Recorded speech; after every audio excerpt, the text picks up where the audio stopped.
Kami siap untuk bersorak-sorai dan meninggikan Engkau Tuhan. Terima kasih Tuhan, kami serahkan ibadah ini ke dalam tangan-Mu Tuhan, di dalam nama Tuhan Yesus. Semua siap, katakan bersama. Amin. Amin. Shalom. Semua diberkati. Amin. Saya mau lihat tangan-tangan yang diberkati bisa dilambaikan. Haleluya. Siap bersorak bagi Tuhan, kita mau lompat 3 kali, katakan Tuhan itu baik. 1, 2 ya, Tuhan itu baik, Tuhan itu baik, Tuhan itu baik. Tepuk tangan yang mana untuk Tuhan? Yeay. Oke, kalau memang Tuhan itu baik, nanti kita mau nyanyi dengan sukacita. Terus kalau nanti referennya gimana lagunya ini? Engkau baik. Nah itu kita angkat tangan ya. Engkau baik, kasih setiamu tak pernah berubah. Ini kita angkat satu lagi ya. Jadi kiri gantian kanan. Siap ya? Oke, music. Dengan sukacita kita akan memasuki gerbang Tuhan dengan penuh ucapan syukur bahwa Tuhan itu baik bagi kita. Amin. Come on. Dengan hati bersyukur masuki hadirat-Mu, membawa pujian bagi-Mu Yesus. Ku mengangkat wajahku bersuka di depan-Mu sambil menceritakan kasih-Mu. Angkat tanganmu, ku angkat tanganku, bersorak-sorai bagi kebaikan. Siap, 1, 2, 3, go. Kau baik, sangat baik, kasih setiamu tak pernah berubah.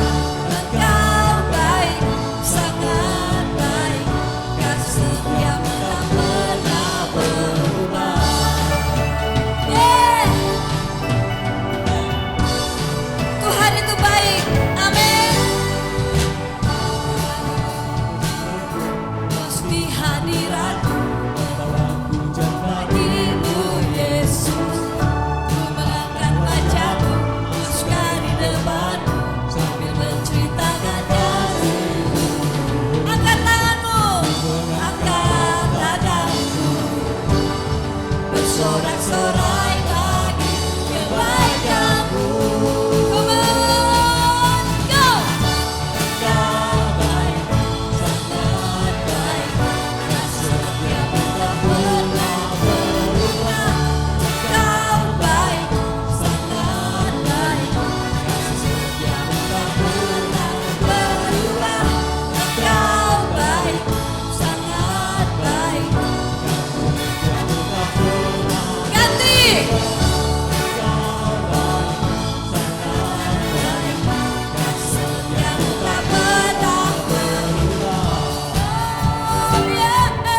Kita siapkan hati kita untuk kita mendengarkan firman Tuhan.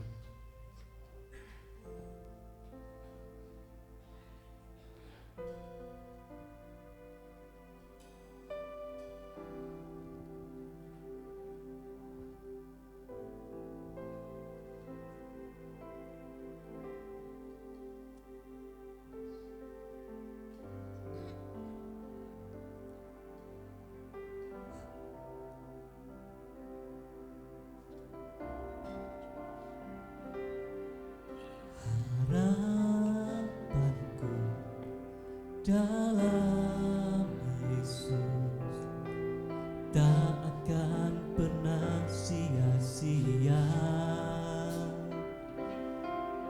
dan imanku tetap teguh karena Yesus menopangku.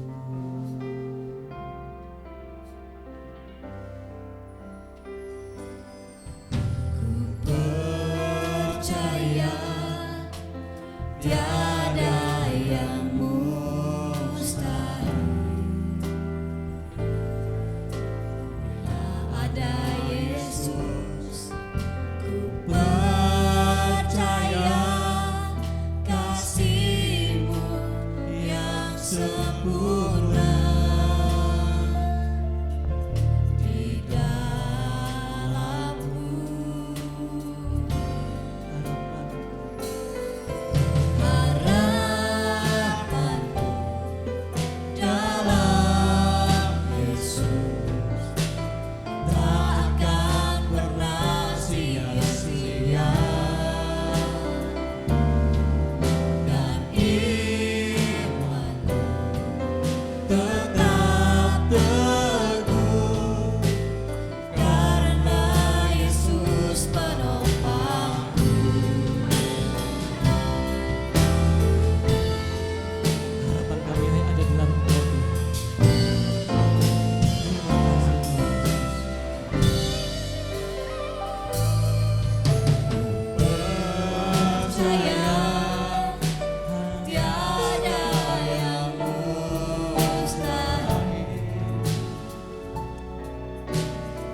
Yesus, karena Kau Yesus menopangku, karena Kau Yesus, karena Yesus menopangku.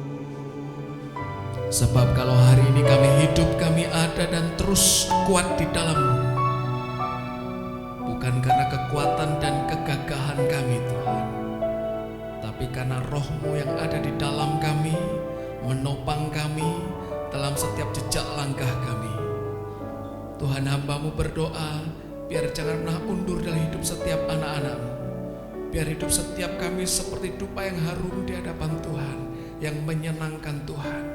Dan penyertaan-Mu tidak pernah selesai, tidak pernah berhenti sepanjang usia hidup kami. Sebab pengharapan di dalam Kristus itu benar ada dan tidak mengecewakan. Tuhan, biar pengharapan kami makin hari makin tajam di dalam-Mu. Tidak ada yang tumpul, tidak ada yang kabur, tidak ada yang lepas, semua terikat kuat di dalam Kristus. Bicara pada setiap kami, sampaikan pesan-Mu dengan kuat lewat hamba-Mu ini. Tidak ada hidup setiap kami yang jadi sama lagi. Setiap kami diubahkan, kenal Tuhan makin dalam, berjumpa dengan Tuhan makin intens, digenapi dalam nama Tuhan Yesus. Roh hikmat, pewahyuan dan pengertian dicurahkan, diberikan pada setiap kami, yang membuat kami mengerti kehendak Tuhan yang sempurna dalam diri kami. Dalam nama Tuhan Yesus Kristus, kita semua yang siap sangat diberkati, sama-sama katakan amin. Berikan kemuliaan bagi nama Tuhan. Silakan duduk semuanya. Shalom.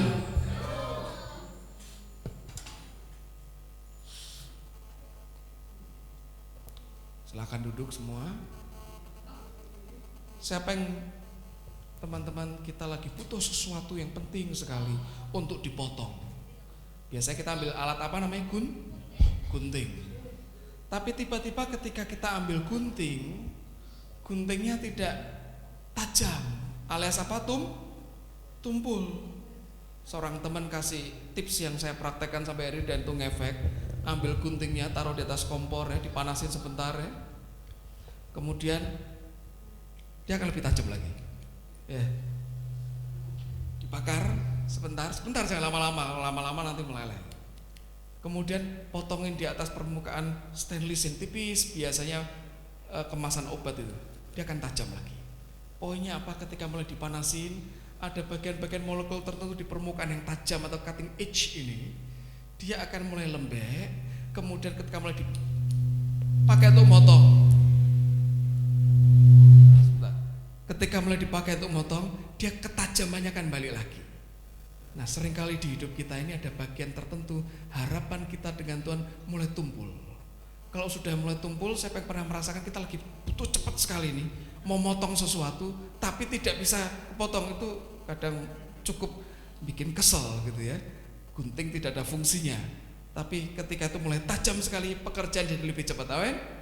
Apalagi kalau kita kerja di bagian kuliner, masak-masak dan sebagainya, perlu motong. Kalau tumpul, waduh, itu memperlambat pekerjaan dan kadang bisa bikin mood berantakan dan sebagainya. Hari ini kita mau belajar sesuatu yang membuat kita tajam terus menerus. Amin semuanya. Yuk kita sama-sama buka Alkitab kita. Sama-sama kita buka di kitab Pengkhotbah. Pengkhotbah itu sebetulnya intinya adalah membandingkan orang fasik dan orang benar seperti di kitab Amsal, dan ini yang Pengkhotbah katakan. Pengkhotbah 7 ayatnya yang kedua. Pengkhotbah 7 ayat yang kedua.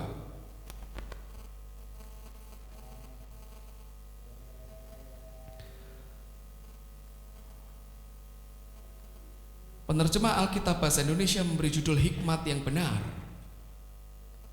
Ayat yang kedua, kita baca bersama-sama. 1, 2, 3. Pergi ke rumah duka lebih baik daripada pergi ke rumah pesta, karena di rumah dukalah kesudahan setiap manusia. Hendaklah orang yang hidup, baca bersama-sama dengan keras, memperhatikannya. Teman-teman, biasanya kalau sudah bicara mengenai kematian beberapa budaya ya, jangan ngomong itu, tabu.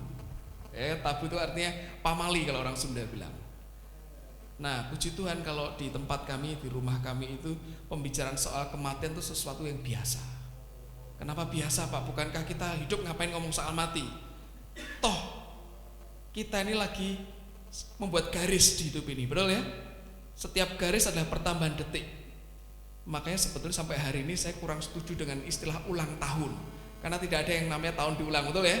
Nambah tahun, betul ya kan? Ya selamat ulang tahun, lu ngulang terus tahunnya sama, tapi selamat tambah tahun, nah itu. Karena semakin kata nambah tahun semakin deket titiknya, enggak? Deket. Karena garis titik. Tek. Nah, di titik ini sebetulnya waktu dunia selesai hidup kita. Tapi sebetulnya bukan titik, itu koma, masih ada sambungannya. Sehingga bicara soal kematian di tengah-tengah kami sesuatu yang ya sudah biasa, natural. Karena toh tidak selamanya kita di dunia ini. Apalagi kita semua ada diajar teman-teman. Masih ingat dua kata bahasa Latin ini apa? Memento apa? Memento mori. Kalau lupa, buka tangan kanan, buka tangan kiri. Biasanya kalau manusia, beberapa bangsa yang saya temui rodok mirip. Ada huruf apa? Mirip huruf apa ini? M toh? Buka aja dua-duanya. MM. Memento mori. Apa itu memento mori? Ingatlah hari kematian. Pak, ini ngapain ingat-ingat kematian? Alkitab berkata jelas, perhatikan. Hendaknya orang yang hidup memperhatikannya. Saya mau tanya, kita semua di sini masih hidup tentunya, ya kan? Kalau enggak hidup bahaya. Hidup semua. Minggu kemarin anak-anak bilang kita lagi di sebuah fakultas kedokteran sebuah kota. Tapi kita ke ruang kadaver. Ngapain ke ruang kadaver? Tahu kadaver ya, itu mayat yang dipakai untuk bedah-bedah mahasiswa kedokteran. Ngapain itu ditutup semua? Mau lihat? Ya kita ngurus yang hidup dulu aja yang di sini, jangan mati dulu. Tapi di sini orang hidup semua ya. Orang hidup, Alkitab menulis seperti ini, memperhatikannya. Apa yang diperhatikan? Sekali lagi, ini aneh. Saya pikir kalau ditawari, ayo kita mau hang out kemana? Ya ke tempat yang asik, ke mall, pesta, party dan sebagainya. Ngapain hang out di rumah duka? Lumayan Pak, di rumah duka dapat kacang, dapat roti, ya gitu. Tapi bukan itu, Alkitab bilang seperti ini. Baca sekali lagi ya. Pergi ke rumah duka lebih apa? Lebih baik. Lebih baik. Ini tidak bilang pesta tidak baik, tapi lebih baik. Karena di rumah dukalah kesudahan setiap manusia. Sekali lagi, yang pertama kita manusia, yang kedua kita masih hidup, dan tentu akan tiba waktunya selesai loh kesudahannya.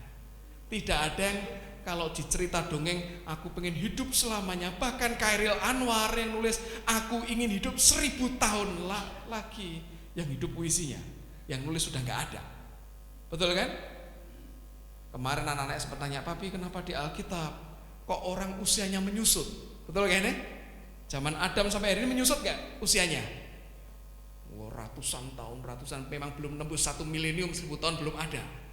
Tapi Alkitab berkata kalau manusia itu umurnya berapa? 70 tahun saja, kalau kuat 80 tahun. Artinya kita mau pending sejauh mana? Manusia memang hebat ya kan? Bikin kecanggihan teknologi macam-macam, dari teknologi kesehatan, kedokteran sampai macam-macam. Untuk apa sebetulnya? Memperpanjang usia. Tapi toh tetap akan sampai. Nah Pak, kalau gitu karena kita mau ada garis akhirnya, berarti benar nggak harus mikir yang di depan itu seperti apa? Harus. Memento mori itu paling gampang diingat. Ini loh, lihat aja telapak tangan kita loh. Memento mori. Alkitab berkata seperti ini, saya bacakan versi New King James. Bagus sekali terjemahnya. It is better to go to the house of mourning than to the house of feasting. House of mourning itu kalau di Jawa ini tidak se-ekstrim yang di budaya Yahudi. Ya, sejauh saya ngelihat di tanah Jawa ini, orang kok di rumah duka ya ada nangisnya. Tapi jarang yang saya lihat sampai meraung-raung. Ngerti meraung-raung? Sampai dia ngutuk-ngutuk apa itu? Peti matinya. Ada beberapa budaya di Nusantara yang memang seperti itu. Semakin dia meraungnya keras, nah itu semakin bagus, karena itu dibuat industri, ya kan, bayar. Nah, rumah duka nangis sampai meraung-raung karena semakin kenceng tangisannya, bahkan air matanya itu ditampung seperti Alkitab berkata. Berapa tahun yang lalu kita pernah bahas ada yang namanya lacrimatori, ditampung itu dijual itu air mata itu. Nah, tapi kalau di Jawa ini cenderungnya ya sudah wajahnya sedih ya, kemudian berduka. Jadi memang agak absurd atau ganjil kalau di depan peti kemudian orang foto sama senyum lebar, itu agak aneh gitu. Tetap wajahnya, walaupun tetap kita ngerti sukacita dia sudah pulang ke rumah bapak, wajah ini mesti di set up sedemikian rupa turut berempati. Makanya kan kita ngucapnya tidak berduka cita. Kita nih puji Tuhan karena dia di surga. Tapi kalau ngomong turut bersukacita kok gitu, enggak etik gitu kayak ditinggal meninggal kok. Turut berempati, bahkan bahasa Inggrisnya our deepest empathy, empati terdalam. Nah itu seperti itu. Nah kita berkata lebih baik ke house of mourning. It is the end of all mankind as the living will aid to the heart. Jadi mesti itu sampai di hati kita loh, bahwa lebih baik kita tuh ingat yang di ujung akhir kita daripada nikmati terus menerus. Lah Pak, hidup gak boleh nikmati. Boleh, tapi ada masanya. Sekarang kita buka dulu Pengkhotbah 10, maju dikit, ayat ke-19. Yang ngomong ini, yang nulis ini adalah adalah orang yang dia ngalami kelimpahan luar biasa. Siapa yang nulis ini? Salomo. Itu kan bukan orang kurang. Dia lahir tuh sudah tajir melintir. Tidak pernah ngerti yang namanya susah, apalagi miskin, tidak kenal dia. Oke? Nah, seperti ini. Pengkhotbah 10 ayat 19, judul perikop diberi akibat-akibat kebodohan. Untuk tertawa, orang menghidangkan apa? Coba dilihat itu. Untuk tertawa orang menghidangkan makanan. Biasanya habis ibadah semua timpelan ngumpul dihidangkan makanan. Happy ya kan ketawa? Tapi walaupun tidak dihidangkan tetap happy kalau di sini tuh ya. Tapi untuk tertawa orang menghidangkan makanan. Lagi, anggur meriangkan apa? Hidup. Dan uang memungkinkan semuanya itu. Artinya apa? Kan pengen ketawa, pengen happy, pengen riang, butuh apa? Uang. Butuh duit. Ya enggak? Nah, kita mau beli makanan, coba Pak John, saya tolong dibelikan donat 12 lusin. Uangnya mana papi? Ya pakai senyum aja pasti dikasih. Ya, bisa kayak gitu. Ya mungkin hari pertama Joni datang ke bakery-nya, oh ya, masak kasihan kasih. 2 kali rodok kasihan tapi kurangi dikit lah, salusin aja. Yang kali ketiga, oh, Mas nyuwun sewu pergi aja gitu. Ya kan? Uang memungkinkan semuanya loh. Semuanya dimungkinkan oleh uang. Saya bacain King James ya, New King James. Sebentar. Sini. A party gives laughter. Pesta itu membuat ketawa, ya kan? Yang namanya pesta ketawa, ya pesta yang sederhana aja. Pesta apa? Wah, pesta yang sederhana itu apa? Wah, habis dapat bonus kan, wah pesta yang ngajak temennya, diajak makan dan sebagainya. Happy kan? Diangkringan kan gak usah mahal-mahal. Happy ketawa ya kan? Yang naik dikit grade-nya ulang tahun ya kan? Tambah usia. Happy kan? Ketawa nggak? Happy birthday to you kalau mukanya cemberut terus sama nangis tuh, wah itu aneh kan? Happy birthday to you. Kemudian wine gives happiness. Anggur memberikan kebahagiaan. And money gives everything. Uang memberikan segalanya. Pak, tapi kan kalau para filsuf kan bilang tidak semua dibeli pakai uang, betul nggak? Tapi kenyataannya di dunia ini nyaris semua bisa kebeli pakai uang, betul? Betul. Apa enggak? Kenyataannya seperti itu. Ada 2 orang, maaf ya saya ngomong apa adanya, yang di dunia realitasnya seperti ini. Yang satu ini otaknya tuh, aduh, untuk motong seledri aja nggak bisa motong, berarti ya kan? Yang satu cerdas luar biasa, tapi maaf tidak punya privilege lahir di keluarga yang berkecukupan atau limpah. Ini kerja mati-matian, akhirnya sukses mencapai posisi puncak di tempat sekolahnya. Lulus dapat selembar ijazah, ngelamar kerjaan ke kantornya yang punya bapaknya yang otaknya untuk motong seledri agak susah gitu tadi. Kira-kira yang bapaknya ini, ini anakku, dia akan tak naikkan jadi posisi pemimpin, yang bawahannya yang pinter tadi. Adil nggak kayak gitu? Apakah hidup seadil itu? Seperti itu. Uang memungkinkan segalanya. Seringkali duit jadi roket ya, yang membuat kita terbang mengatasi ketidakmungkinan sistem di dunia ini. Nah, itu yang terjadi. Duit. Nah, tapi orang yang pegang duit banyak juga bilang seperti ini. Kita mundur lagi ke Pengkhotbah 5. Salomo bilang seperti ini. Dia kan sudah nulis tuh, uang memungkinkan segalanya. Salomo yang sama di Pengkhotbah 5, penerjemah LAI kasih judul kesia-siaan apa? Kekayaan. Oh, sia-sia, tapi memungkinkan segalanya. 17. Lihatlah yang kuanggap baik dan tepat. Oh, ini keren ini. Sudah baik, tepat lagi. Ialah kalau orang makan, minum dan bersenang-senang dalam segala usaha yang dilakukan dengan jerih payah di bawah matahari selama hidup yang pendek yang dikaruniakan Allah kepadanya, sebab itulah bahagianya. Betul nggak? Kerja, banyak orang kerja habis-habisan. Banting tulang lah, peras keringat lah, kepala jadi kaki, kaki jadi kepala, tapi tidak menikmati. Banyak kan kayak gitu? Banyak. Tapi ada orang dia bisa kerja dan nikmati. Itu menurut saya sempurna. Sempurna. Lebih konyol lagi, kerja habis-habisan yang nikmati orang lain. Itu biblik loh, Alkitab bilang kayak gitu. Jadi harta kekayaan orang fasik masuk jadi bagianmu, itu Alkitab bilang. Kalau kita punya kapasitas untuk ngelola, kalau enggak itu lewat aja. Ya, itu yang pertama. Salomo bilang seperti itu. Selanjutnya kita lihat 18.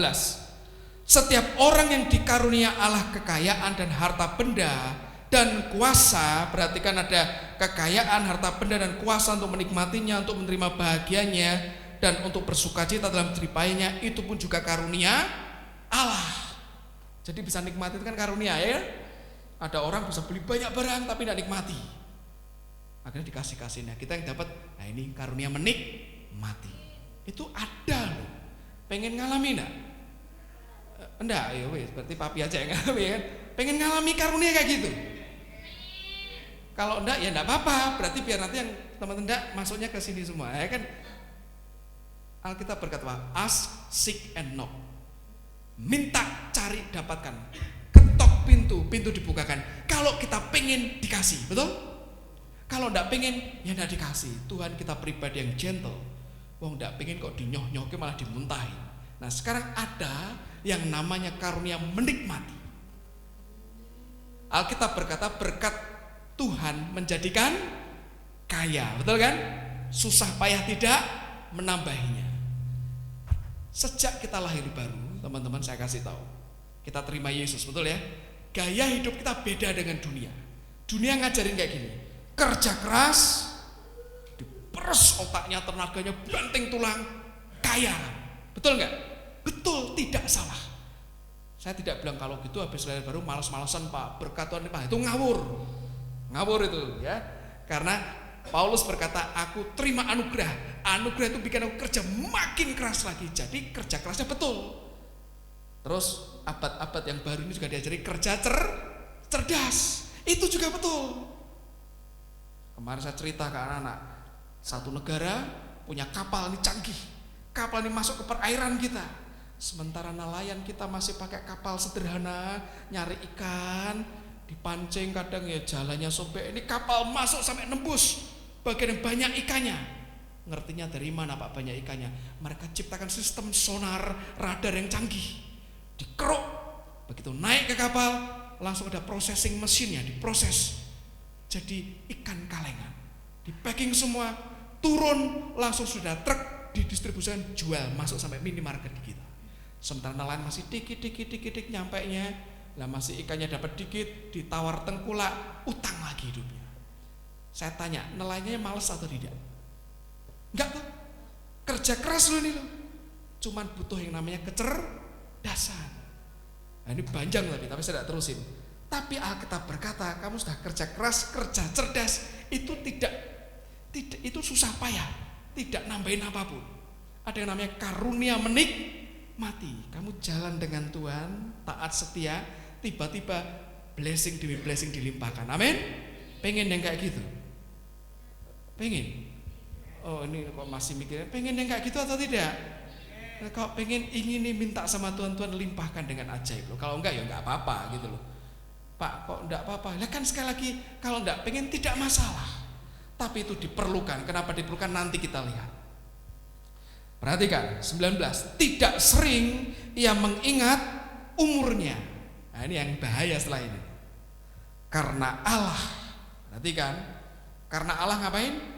Membiarkan dia sibuk dengan kesenangan hatinya. Ada tipikal orang tua yang seperti ini. Ini anak nggak bisa dikasih tahu, aku biarin. Ada yang tipikal kedua, diomongin terus sampai itu berbusa-busa banyak. Milih yang mana? Milih diomongin terus atau dibiarin? Suka yang mana? Dicuekin atau dicerewetin? Masih mending dicerewetin enggak sih ya? Berarti kan diperhatikan kan? Lah kalau sudah dibiarkan artinya sudah melewati garis batas. Nah, setiap orang tua punya garis batas masing-masing. Kalau sampai itu dilanggar, bahaya. Nah, Tuhan juga punya yang namanya garis batas. Ketika ada kalimat Allah membiarkan, itu garis batas sudah dilewati. Apa itu garis batasnya? Perhatikan, membiarkan dia sibuk dengan kesenangan hatinya.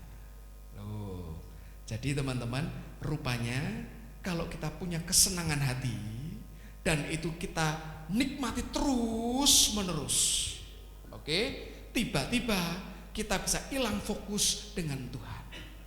Kalau Tuhan masih ingatkan, itu oke, bertobat ya kan. Yang bahaya, kita ini merasa. Sama-sama katakan, merasa. Saya pernah bikin sajak dulu itu, merasa kambing, merasa domba padahal kambing. Merasa berkenan di hati Tuhan padahal dia musuh bebuyutan. Merasa kita ini menyenangkan Tuhan padahal bolo dolanan diri, mainan dengan diri kita sendiri. Dan kenapa bisa mainan? Yuk kita perhatikan sama-sama ya. Tadi tidak usah dibuka, saya bacakan lagi. Untuk tertawa orang menghidangkan makanan, anggur merengkan hidup, dan uang memungkinkan segalanya.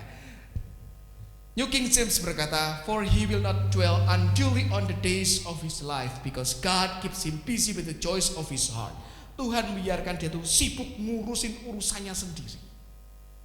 Nah, ini hati-hati, karena kalau kita hidup ngurusi urusan sendiri, tiba-tiba kita bisa jadi sesuatu yang tumpul, tidak ada daya tajamnya dalam diri kita. Yuk kita buka Ayub pasal pertama. Ini aneh sekali. Pak Ayub ini memang orang luar biasa, makanya sudah luar biasa ya, tapi Tuhan izinkan diuji lagi. Tadi masih ingat gunting kalau tumpul caranya gimana? Dibakar di atas kompor sebentar ya, terus untuk motong lapisan-lapisan stainless. Oke, sekarang kita lihat ini. Ayub 1 ayat 1 sampai 5. Saya baca ayat ganjil, teman-teman ayat genap ya. Ada seorang laki-laki di tanah Uz bernama Ayub. Orang itu saleh dan jujur, ia takut akan Allah dan menjauhi kejahatan. Ayat 2.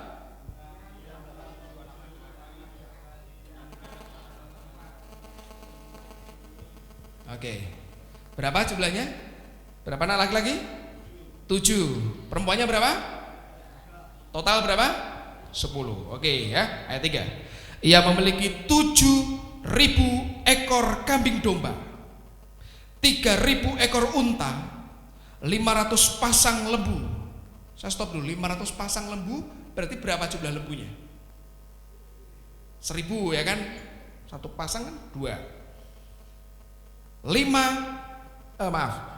500 keledai betina dan budak-budak dalam jumlah yang sangat besar, sehingga orang itu adalah yang terkaya dari semua orang di sebelah timur.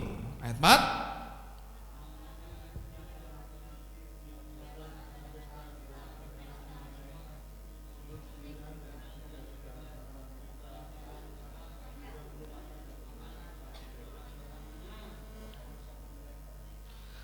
Setiap kali apabila hari-hari pesta telah berlalu, Ayub memanggil mereka dan menguduskan mereka. Keesokan harinya pagi-pagi bangunlah Ayub, lalu mempersembahkan korban bakaran sebanyak jumlah mereka sekalian.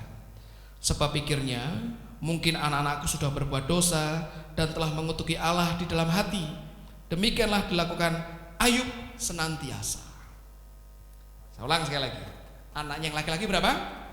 7. Perempuan 3. Total 10. Banyak mana tadi? Banyak yang laki-laki ya. Berarti kan Alkitab berkata seperti ini nih. Ayat 4. Anak-anaknya yang apa? Lelaki. Biasa.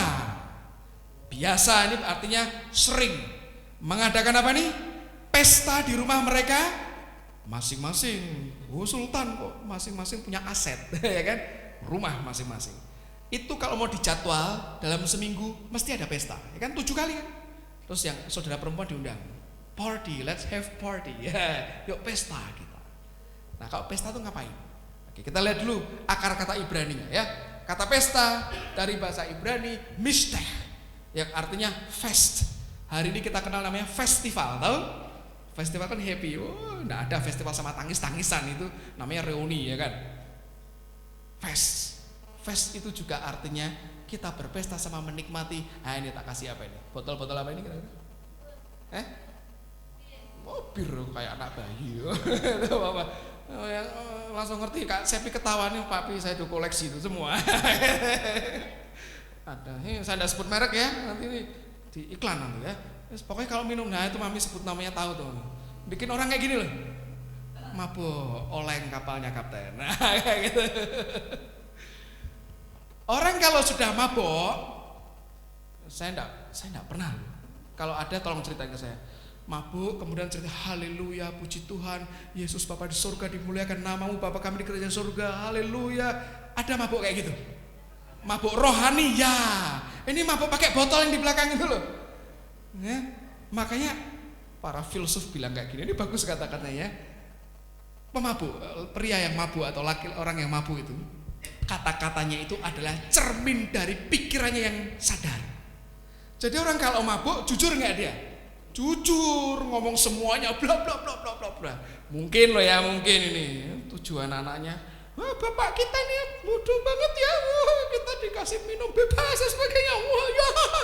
Tiap hari Senin yang sulung gitu, yang Selasa juga ngomong, wah kamu ngerti enggak? Aku kemarin punya pacar baru, yang pacar kena biarin sama mabuk kan keluar semua kan. Yang ketiga, wah kamu ngerti enggak? Itu lembunya bapakku itu sudah tak tuker sama yang jelek-jelek. Jadi ini ngomong semua 7 hari masing-masing membuka aibnya pas lagi mabuk.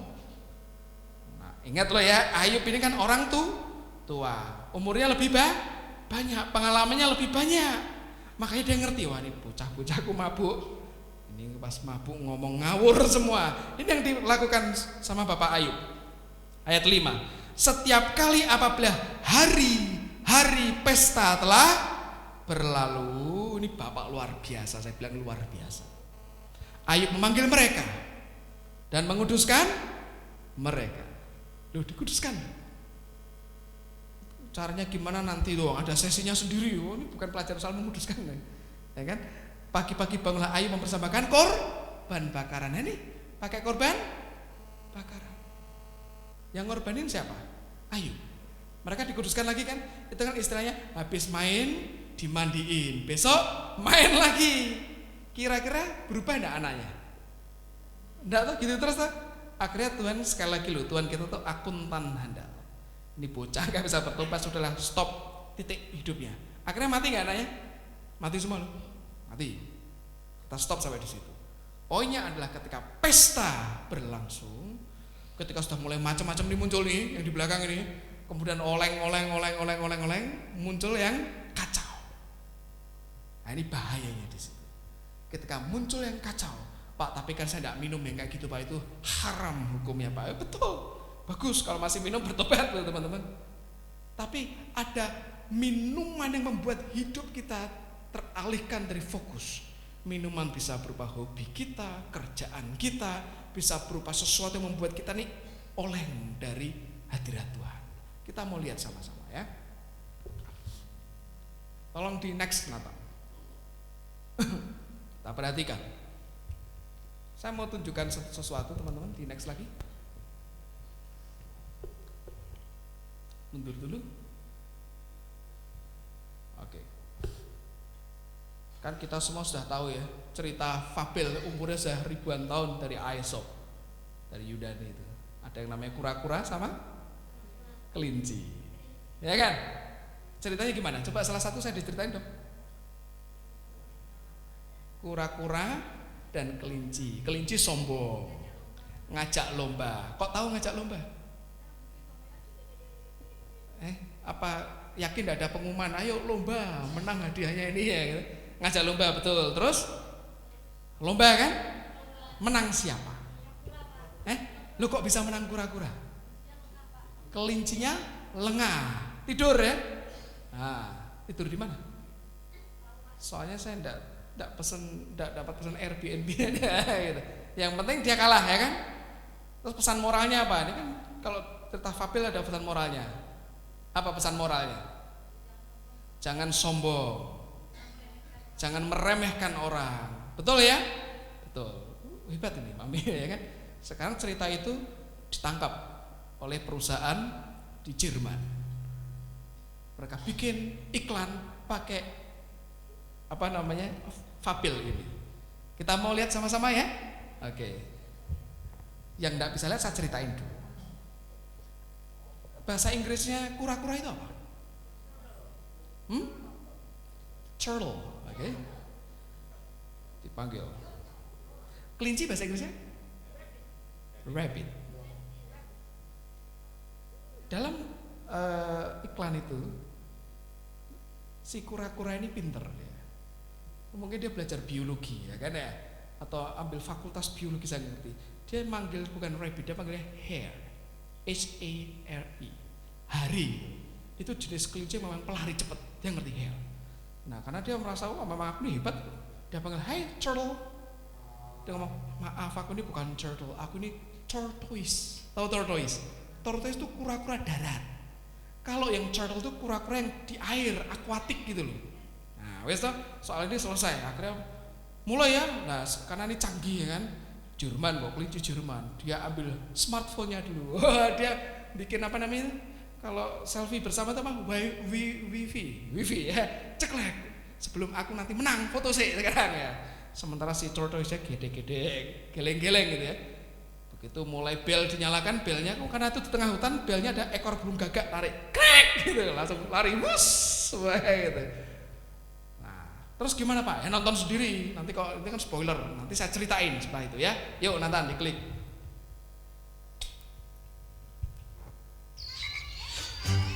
Hey, good luck, Hare. You better have a jetpack under there, turtle.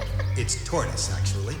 All right, bask in my glory. Nih dia lagi On your mark. wifi ya. Get set. Ngebut. Wah, langsung ngebut sampai depan. Sementara tortoise-nya nyantai. On your left. Coming through. Kasih semangat sama Feel me Spot. in, guys. Nah, si hare-nya lihat ada orang main kartu. Sementara tortoise-nya lihat ada pabrik. Woi, pabrik Mercedes-Benz. Dia lihat ada mesin mobil. Ini yang terjadi. Mercedes-nya jalan, menyusuri jalan. Sementara si kelinci main kartu. Dia kaget ada mobil Mercedes jalan, dia ngebut. Wah, dia salib. Rupanya kura-kuranya naik Mercedes. Who's your turtle? Introducing the hair raising power and performance of the Mercedes-AMG GT. It's no fairy tale. Nah, itu iklan. Nah, itu uniknya saya mau pesan 2 itu ya. Saya pengen nyangka tiba-tiba kura-kura dengan santainya. Ada sebuah buku bagus sekali, The Things You Can Only See When You Are Slowing Down. Ada hal-hal yang bisa kau lihat ketika kau jalannya pelan. Ini mungkin dia punya eyang dari Jogja atau Solo gitu ya. Alon-alon asal nganggo blangkon. Itu kelakon gitu ya. Tiba-tiba nengoklah dia ke sebuah arah. Loh, perusahaan apa di tengah hutan? Rupanya perusahaan Mercedes-Benz. So, dia lihat mesin lagi dipasang, dia pikir, aku naik ini Pak, tapi kan melanggar aturan. Sayangnya tidak disebutkan SOP-nya, boleh naik mobil. Dia naik itu. Sementara Mas Kelinci lagi asik main kartu itu, pesta itu ya kan. Main gaplek atau main opos, pokoknya dia main itu. Tiba-tiba ngeh dia. Bagaimanapun si Kelinci ini juara. Dia insting jawaranya ngerti. Wih, aku disalib. Dia panik wajahnya. Perhatikan tadi wajahnya ya. Itu kan bagus 3D-nya itu. Tadinya sombong, dia bikin wifi, kemudian panik luar biasa. Yang bikin roda aneh lagi, tiba-tiba di mobil itu ada siapa tadi? Kelinci betina. Kok kelinci betina malah mau sama si kura-kuranya itu. Dia ngebut. Dan ini gambar di belakang epic sekali. Lihat ini. Ini sudah garis finish ya.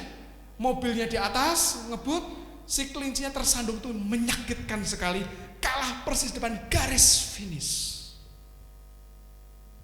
Masih untung dia sadar.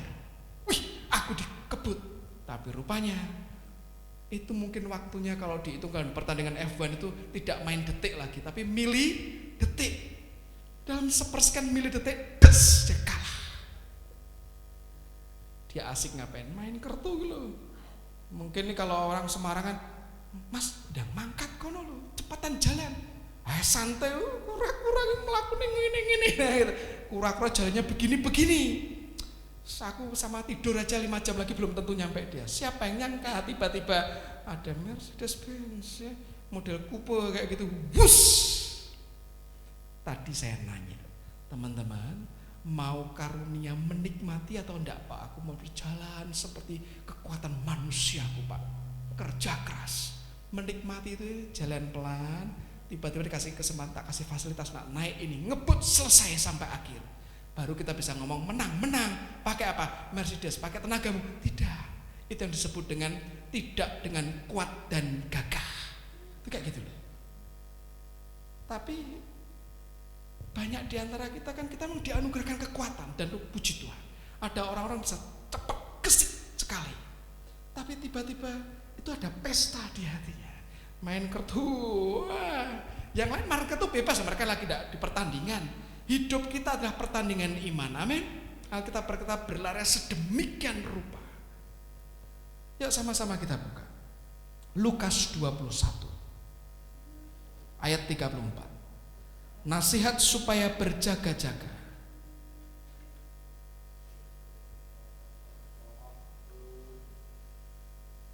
Jagalah dirimu.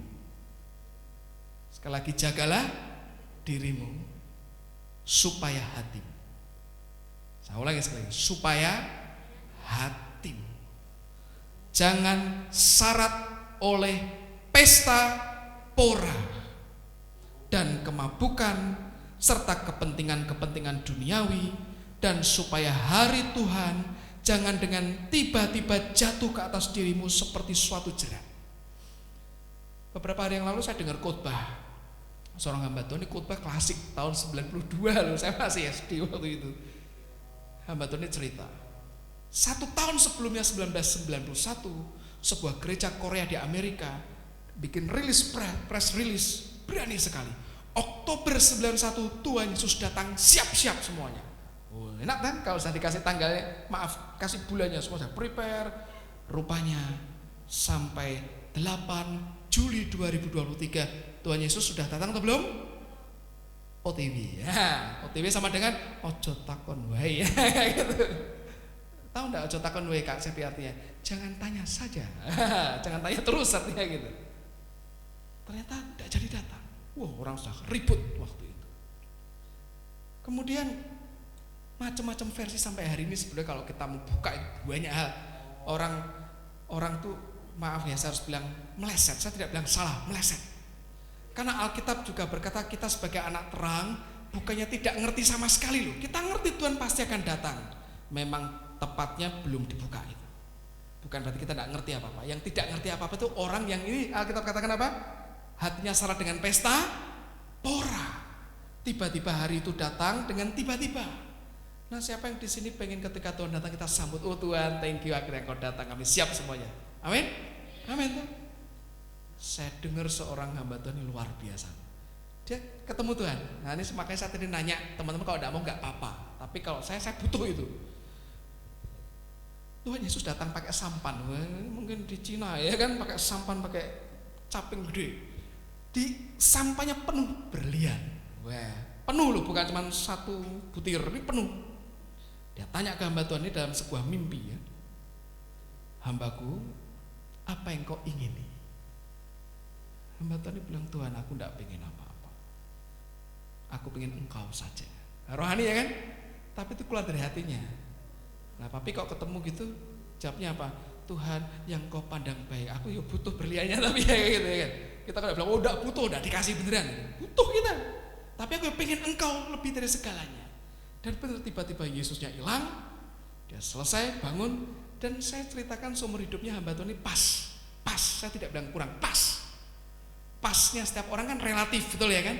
Tapi pas. Ya dibilang limpah enggak, pas. Tapi orang pekanya luar biasa. Sampai hari terakhir dia hidup di dunia, dia dikasih tahu Tuhan, kamu hidup ya, ini hari terakhir, jam sekarang tak jemput, aku jemput.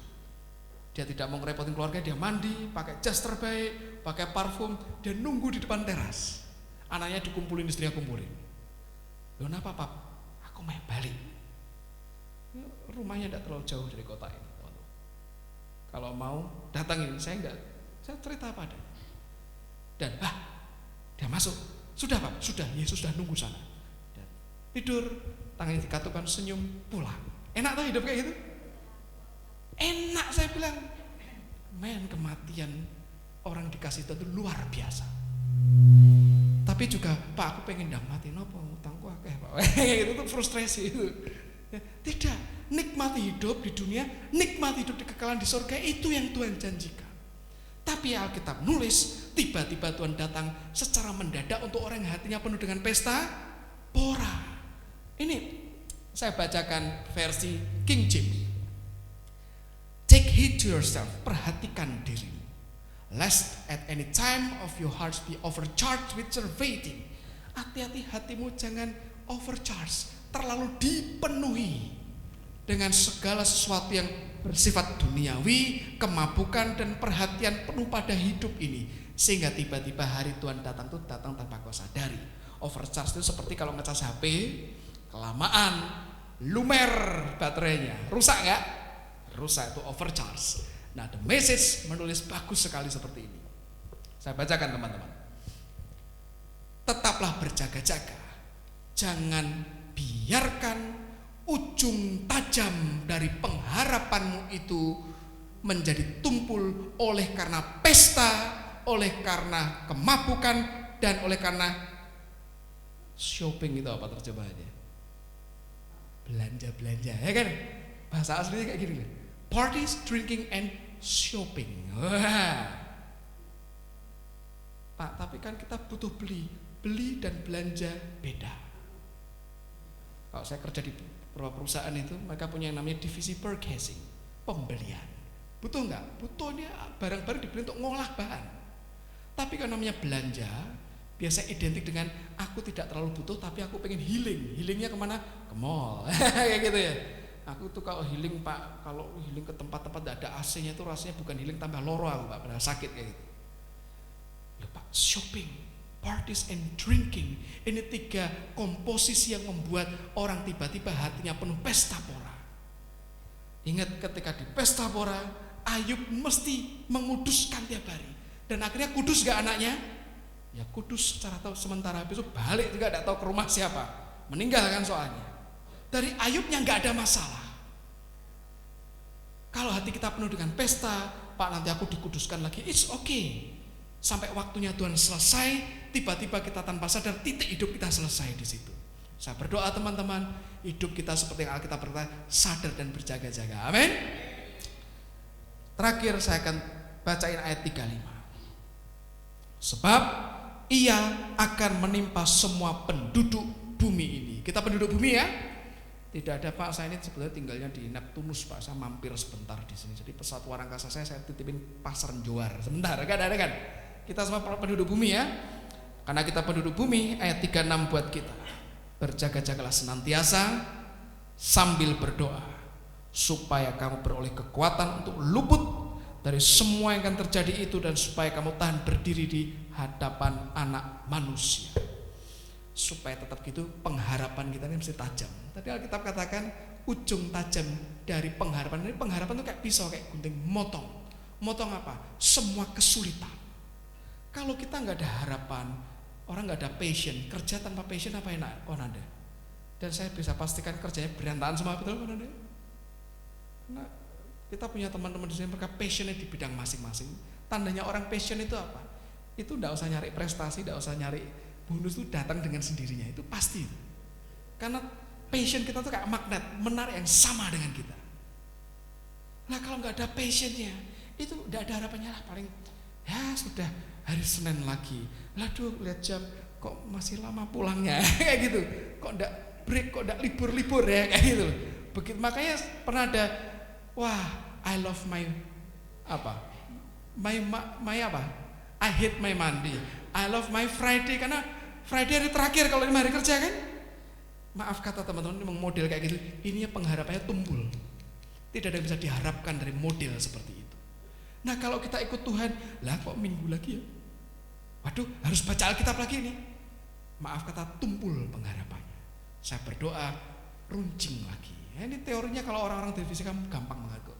Ini yang ujung ini kan yang risiko tumpul kan yang cutting edge-nya ini. Kenapa bisa tumpul? Karena kan dipakai terus. Kita berharap sama Tuhan kan tiap hari kita pakai ini, iman, pengharapan, kasih kita. Nah kalau kita pakai terus tanpa kita update, tanpa dibaharui, lama-lama tumpul bisa loh. Karena kita manusia punya keterbatasan. Teman-teman pakai pisau, ini ada Willy, ada Cevia, para ahli kuliner itu, alat-alat kan perlu dibaharui ya. Teman-teman ya, perlu di-upgrade ya. Dalam hal tertentu harus bahkan diganti. Tidak ada yang abadi kecuali Tuhan. Nah kalau pengharapan kemarin kita pakai hari ini, itu sama seperti kita lagi ngumpulin makanan dari bulan-bulan kemarin, makan hari ini. Pak bisa di frozen Pak dan sebagainya. Nutrisinya begitu dipanasin hilang semua. Maaf, seperti makan ampas itu seperti itu. Supaya Pak sudah terlanjur tumpul. Nah tadi di awal saya kayak foto apa tadi? Guntingnya taruh di atas kompor. Habis taruh atas kompor, pakai melentuk gunting. Dan saya praktekin nyaris setiap pekan itu saya pakai untuk gunting-gunting tumpul, saya pakein kayak gitu. Dan lumayan ngefek. Kenapa Pak kok lumayan? Karena tidak terlalu lama motongnya, itu harus ada waktu tertentu. Begitu sudah mulai tumpul hidup kita, izinkan api Roh Kudus bakarnya di dalam. Begitu dibakar, jangan berhenti. Itu pakai untuk praktik loh. Mulai berharap pada Tuhan, nolong sesama, sekeliling kita ini mesti jadi berkat. Karena kita ini kan anak terang, betul ya kan? Anak terang, mulut sama terang, keterangan itu terlalu terang, silau. Harus masuk ke tempat-tempat yang gelap, jadi berkat. Garam sama garam, NaCl-nya kebanyakan, nah nanti jadi sakit. Sakit apa? Hipertensi ya. Jadi kita berdoa, biar pengharapan kita tetap tajam di dalam Tuhan. Tadi dikatakan apa? Harapanku dalam Yesus tak akan pernah apa? Tak akan pernah sia-sia. Pak, tapi saya sudah nunggu sekian lama dan sepertinya sia-sia. Seringkali kenyataan bukan kebenaran. Amin. Ini kenyataannya Pak. Iya betul. Saya tidak bilang itu tidak, tapi kebenarannya tidak seperti itu. Tetap percaya. Sampai kapan Pak? Sampai nanti Tuhan menyatakan dirinya dengan kuat. Amin. Yuk tutup Alkitab. Kita berdoa. Tuhan, kebenaran firman-Mu biar masuk dalam batin kami. Itu membuka hati kami, menjadikan sesuatu yang baru tumbuh dalam hidup kami. Tidak pernah sama lagi. Pengharapan kami tetap kuat terpancang dalam Kristus, memotong setiap kesulitan yang ada, jalan kuat terus bersama dengan Yesus. Dimeteraikan firman-Mu dalam loh hati kami, dalam nama Tuhan Yesus Kristus. Amin. Amin. Semua diberkati oleh firman Tuhan. Amin. Oke, selamat pagi, siang, sore, malam, dan malam juga teman-teman yang menyaksikan ibadah kami lewat YouTube. Terima kasih sudah subscribe, like, komen. Semoga tetap menjadi berkat buat teman-teman semuanya. Oke, kita akan akhiri ibadah hari ini. Mari kita berdiri semuanya.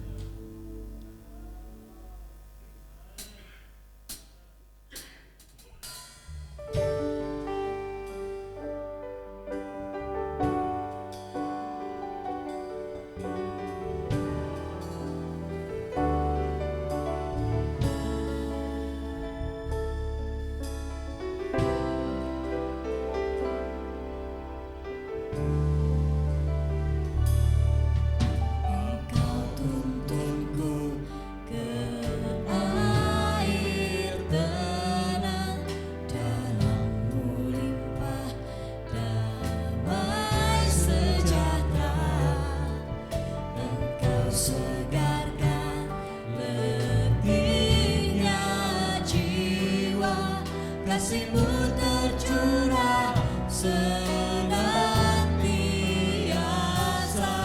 sajian berkat Kau sediakan di hadapan lawan. Terima kasih Yesus, Gembala setia membimbingku selalu, kebajikan-Mu dan kemurahan-Mu naungiku sepanjang hayatku. Terima kasih Yesus, Gembala setia membimbingku selalu, kebajikan-Mu dan kemurahan-Mu naungiku sepanjang hayatku. Naungiku sepanjang hayatku. Naungiku sepanjang hayatku.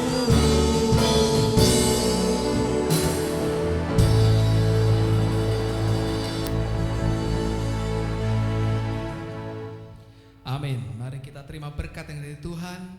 Tuhan memberkati engkau, Tuhan melindungi engkau, Tuhan menyinari engkau dengan wajah-Nya dan memberi engkau damai sejahtera. Kami aminkan dan kami terima anugerah yang limpah dalam hidup kami, Tuhan. Sepanjang pekan ke depan kami hadapkan semua di hadirat Tuhan. Kami hidup dalam kemuliaan ilahi. Hari demi hari kami nikmati kemurahan Tuhan dan manusia. Tidak pernah berhenti, sepanjang hari kami nikmati anugerah-Mu limpah. Semua yang kami sentuh jadi besar, jadi berhasil karena anugerah Tuhan yang menyertai. Jadi digenapi, kerajaan Tuhan datang, kehendak Tuhan jadi. Dalam nama Tuhan Yesus Kristus kami mengucap syukur. Amin. Tuhan Yesus memberkati. Selamat hari Minggu semuanya, Tuhan Yesus memberkati.